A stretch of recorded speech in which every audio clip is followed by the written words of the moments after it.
izniyle hayırseverlerin yaptıkları hayırlarını inşallahu Teala en güzel bir şekilde ve gerçekten hakkı olan hak sahiplerine ulaştırma konusunda üzerimize düşeni yapmaya çalışıyoruz.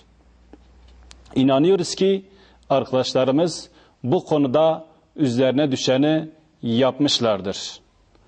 Ve bu vesileyle bu ayda 80 aileye gıda yardımında bulunduk.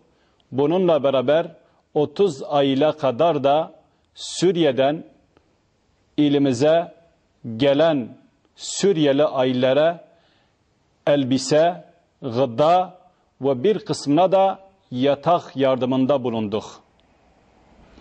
Bu Suriyeli aileler konusunda çok talep gelmektedir. Gerçekten yardıma çok muhtaç ve mağdur durumdadırlar. Allahu Teala Celle Celaluhu onları imtihan ettiği gibi bizleri de onlarla imtihan etmektedir. Onlar bugün evlerini, parklarını, yerlerini bırakıp bize mülteci etmektedirler.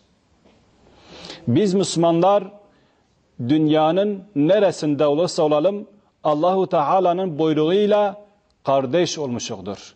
İnnemel mu'minune ihvetun, Allahu Teala'nın fermanıyla kardeşiz. Biz bugün onların acılarını hissetmeli, onlara yardım etmekle görevliyiz. Biz onlar için bir ensar olmalıyız. Bu vesileyle sizin vesilenizle de hayır sahibi olan vatandaşlarımıza seslenmekteyiz. Gelsinler, isterseler bizimle beraber gidelim, onların durumlarını görsünler, kendileri onlara yardım etsinler. İsterlerse de bizi refakatçi olarak kabul edip bize teslim etsinler. İnşallahu Teala mahşer gününde bizim yüzümüz onlara ak çıkacaktır. İnanıyoruz ki bizim arkadaşlarımız gerçekten hakkı olana hakkını teslim etmektedirler.